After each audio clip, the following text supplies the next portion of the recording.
সোণাপুৰত জুবিন গাৰ্গৰ সমাধিত গৈ আজি পত্নী গৰিমা শইকীয়া গাৰ্গ আৱেগিক হৈ পৰিল। পত্নী গৰিমা শইকীয়া গাৰ্গে জুবিন গাৰ্গৰ সমাধিত আজি উপস্থিত হোৱাৰ লগে লগে এক শোকাকুল পৰিৱেশ বিৰাজ কৰিলে। নিজৰ প্ৰিয়তমক হেৰুৱাই শোকত ভাগি পৰিছিল গৰিমা শইকীয়া গাৰ্গ, সেয়া সকলোৱে দেখিছিল। আৰু আজিৰ দিনটোত সোণাপুৰত যেতিয়া সমাধিত গৈ উপস্থিত হ'ল, সেই মুহূৰ্তত আকৌ এবাৰ শোকত ভাগি পৰিল গৰিমা শইকীয়া গাৰ্গ।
প্ৰকৃতিৰ মাজত জুবিন ইয়াত থাকক, শান্তি মই ভাবোঁ তেনেকৈ তেওঁ শান্তি পাব।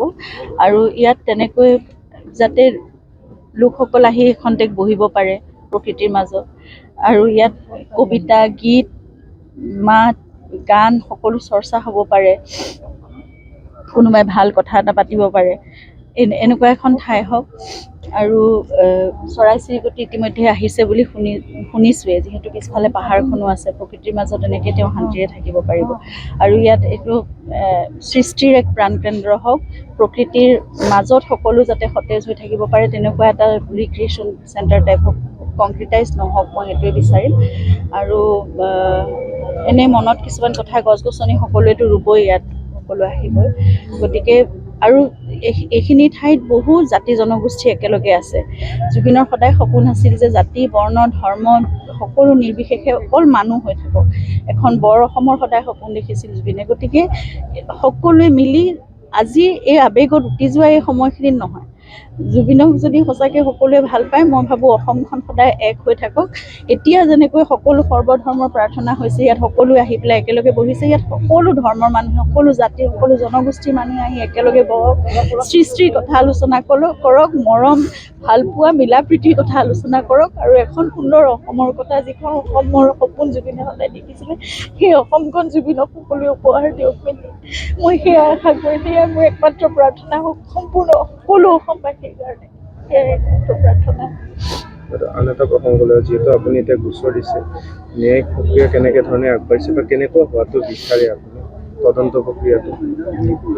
আমি খৰতকীয়া হোৱাটো বিচাৰোঁ, সেইকাৰণে আমি মানে অনুৰোধ কৰিছোঁ ফাষ্ট ট্ৰেক ইনভেষ্টিগেশ্যন হ'ব লাগে।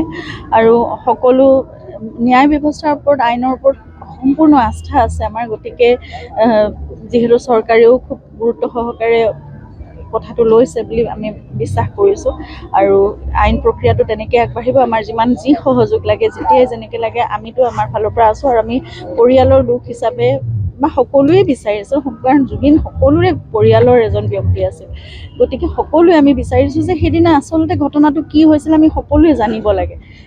অতি শীঘ্ৰে জানিব লাগে আৰু তেনেকুৱা তেওঁৰ দৰে এজন ব্যক্তিৰ লগত কেনেকৈ এনেকুৱা এটা ঘটনা হ'ব পাৰে যিজন ব্যক্তিয়ে নিজক সম্পূৰ্ণভাৱে উদঙাই থৈছে, সকলো আনৰ কাৰণে আছিল। সেই ব্যক্তিজনৰ লগত অন্য কিবা ষড়যন্ত্ৰ হ'ব পাৰে, অন্য কিবা তেওঁৰ পৰা লাভ কৰিবৰ বাবে কোনোবাই কিবা কৰিব লগা হ'ব পাৰে, এইবোৰ কথাটো মনলৈ নাহে। আৰু একদম নেগলিজেঞ্চ, মানে সেই ব্যক্তিজন তেওঁ জুবিন গাৰ্গ হয়, হ'ব পাৰে তেওঁ সকলোৰে ঘৰৰ মানুহ, তেওঁ সকলোৰে বাবে সকলোৱে সহজলভ্য এজন ব্যক্তি, সকলোৱে ওচৰ চাপিব পাৰে, কিন্তু তথাপিতো তেওঁ জুবিন গাৰ্গ।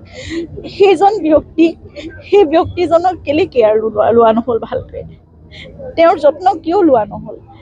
ভাগৰুৱা এজন ব্যক্তিক বাৰে বাৰে পানীলৈ লৈ যোৱা হৈছিল, লাইফ জেকেট নোহোৱাকৈ পানীলৈ লৈ, তেওঁৰ নিৰাপত্তাৰ কথা কোনে চিন্তা কৰিছিল? গতিকে তেনেকুৱা এই বস্তুবোৰৰ সম্পূৰ্ণ তদন্ত হওক, ভালকৈ হওক, আৰু একদম কোনো মানে একেবাৰে পানী নসৰকা যিটো কথা কয় তেনেকুৱা ধৰণৰ এটা নিখুঁত তদন্ত হওক, আৰু আমি সকলো কথা আমি জানিব বিচাৰোঁ, অতি শীঘ্ৰে জানিব বিচাৰোঁ। আৰু এটা কথা আহিলোঁ, বহু লোকে ফেচবুকত বিভিন্ন ধৰণৰ মন্তব্য দিছে।